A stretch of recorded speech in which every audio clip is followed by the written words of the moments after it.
2022లో జారీ చేసిన జియో నెంబర్ 117 రద్దు గురించి చర్చించుటకు శ్రీ కెఎస్ లక్ష్మణరావు, శ్రీ ఐ వెంకటేశ్వరరావు మరియు పి రఘువర్మ గారు ఇచ్చినటువంటి వాయిదా తీర్మానం తిరస్కరించమైనది. నెక్స్ట్. గౌరవ మంత్రివర్యులు కూడా, మానవ వనరుల శాఖ మంత్రివర్యులు కూడా ఇక్కడ ఉన్నారు. అధ్యక్ష 2022లో గత ప్రభుత్వం జియో నెంబర్ 117 అని జారీ చేసింది. ఆ జియో వల్ల మొత్తం స్కూల్ ఎడ్యుకేషన్ మొత్తం కూడా నిర్వీర్యం అయిపోయింది. అధ్యక్ష, గౌరవ మంత్రివర్యులు కూడా పాదయాత్ర సందర్భంగా వారు హామీ ఇచ్చారు.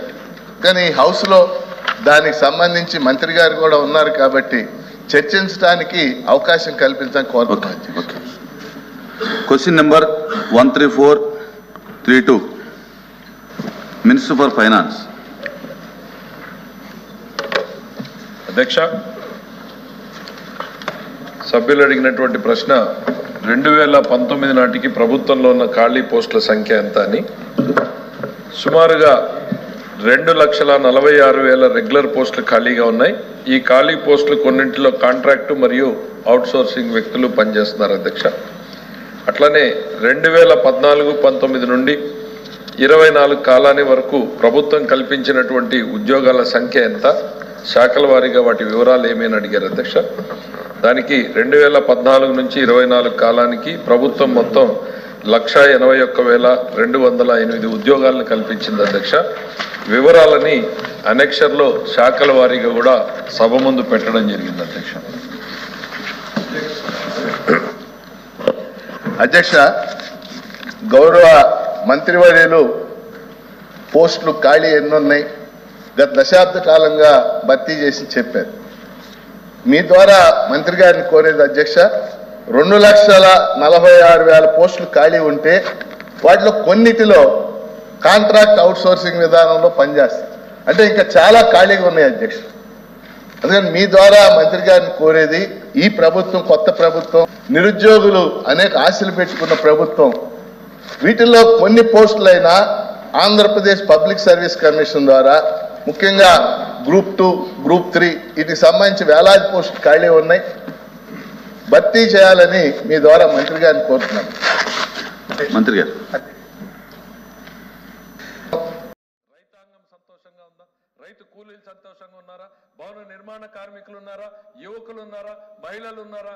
ఏ వర్గం ఈ గత ప్రభుత్వంతో సంతోషంగా లేని పరిస్థితుల్లోనే ఈ తీర్పులు వచ్చినాయి. అధ్యక్ష, ఆ తీర్పుని, ఆ 5 ఏళ్ల పాటు జరిగినటువంటి కష్టాల్ని, నష్టాల్ని ప్రజలు ఒక పీడకల్లాగా మర్చిపోయి చంద్రబాబు నాయుడు గారే దిక్కు. ఆ రోజు 2014 రాష్ట్ర విభజన తర్వాత ఈయన చేతిలో సురక్షితంగా ఉంటుంది అని నమ్మి ఎట్లా ఓటేశారో, మళ్ళీ ఒక్క ఛాన్స్ అని అవకాశాన్ని ఇచ్చి మోసపోయాం. మళ్ళీ మాకు నమ్మిన వ్యక్తున్నాడు, మేము ఏం చేసినా కూడా ఆ నిమిషం బాధపడతాడేమో కానీ మళ్ళీ మా కోసం పనిచేయడం ఆయనకు అలవాటు అని తెలుసుకున్నటువంటి ప్రజానీకం మళ్ళీ ఆయనకు ఓటేసి అద్భుతమైనటువంటి మెజారిటీతో గెలిపించినందుకు గుర్తు చేస్తున్నారు. అధ్యక్ష, ఇక మా గవర్నమెంట్లో ముఖ్యమంత్రి గారు నిన్నే సభలో చెప్పారు. అధ్యక్ష, లా అండ్ ఆర్డర్ అనేటువంటిది నిజమైన స్ఫూర్తితో ఇంప్లిమెంట్ చేస్తారు.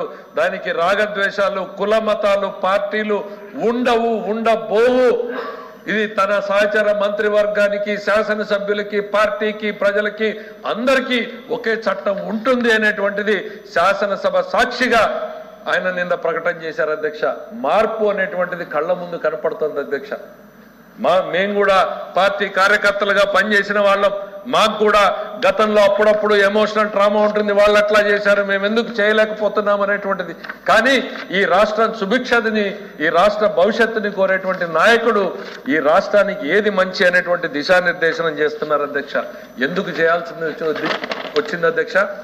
రాష్ట్రంలో బ్రాండ్ ఏపీ అనేటువంటిది పోయింది. అధ్యక్ష, పోటీ ప్రపంచంలో ఒక రాష్ట్రానికి ఒక బ్రాండ్ లేకపోతే ఆ రాష్ట్రం అభివృద్ధి సాధించడం సాధ్యమా? అధ్యక్ష, పొరుగునున్నటువంటి బెంగళూరు, మనం విడిపోయినటువంటి హైదరాబాదు, ఎప్పుడో బ్రిటిష్ కాలం నుంచి అభివృద్ధి చెందినటువంటి చెన్నై, ఇటువంటి మహానగరాలతో పోటీ పడుతూ మన ఆంధ్ర రాష్ట్రాన్ని అభివృద్ధి చేసుకోవాలి అంటే మనకున్నటువంటి సహజ వనరులతో పాటు మనకు ఒక బ్రాండ్ ఇమేజ్ క్రియేట్ చేసుకోకపోతే ఆ అవకాశం మనకు ఉంటుందా అని అడుగుతున్నా అధ్యక్ష. ఇక్కడ ఏం బ్రాండ్ క్రియేట్ చేశారు అధ్యక్ష? దుర్మార్గాలు, దౌర్జన్యాలు, దోపిడీలు, అందరినీ అంటే డోర్ డెలివరీ, హత్యలు చేసి డోర్ డెలివరీ చేసినటువంటి వ్యక్తుల్ని పక్కన పెట్టుకుని తిరగడం, కొట్టి తిట్టి పక్కన పార్టీలని హింసించేటువంటి వ్యక్తుల్ని పక్కన పెట్టుకుని ప్రమోట్ చేయడం, కంపెనీలను అధ్యక్ష. కియా మోటార్స్ ఇవాళ భారతదేశంలో కియా మోటార్స్ ఆటోమేటివ్ మ్యాప్లోకి వచ్చినటువంటి పరిస్థితుల్లో ఈరోజు అక్కడికి వెళ్ళి సొంతంగా ఎంపీలు బెదిరిస్తే కనీసం మందలించలేనటువంటి స్థాయిలో ముఖ్యమంత్రి ఉన్నాడు అధ్యక్ష. దాని పర్యవసానం ఏంటి అధ్యక్ష? వాళ్ళు పెట్టాలనుకున్నటువంటి 50 అనుబంధ పరిశ్రమల్ని ఇక్కడి నుంచి కాదని తమిళనాడులో పెట్టుకున్నారు అధ్యక్ష. ఇది ఈ రాష్ట్రానికి జరిగినటువంటి నష్టం కాదా అధ్యక్ష? ఈ రాష్ట్ర యువకులకు జరిగినటువంటి నష్టం కాదా అధ్యక్ష? నువ్వు ఇచ్చేటువంటి 10,000తో మా జీవితాలు, మా తలరాతలు మారతాయా అనేటువంటిది జగన్మోహన్ రెడ్డి గారు గుర్తించాలి అధ్యక్ష. మా కాళ్ళ మీద మేము నిలబడగలిగితే, మాకంటూ ఓ ఉద్యోగం వస్తే, మా తల్లిని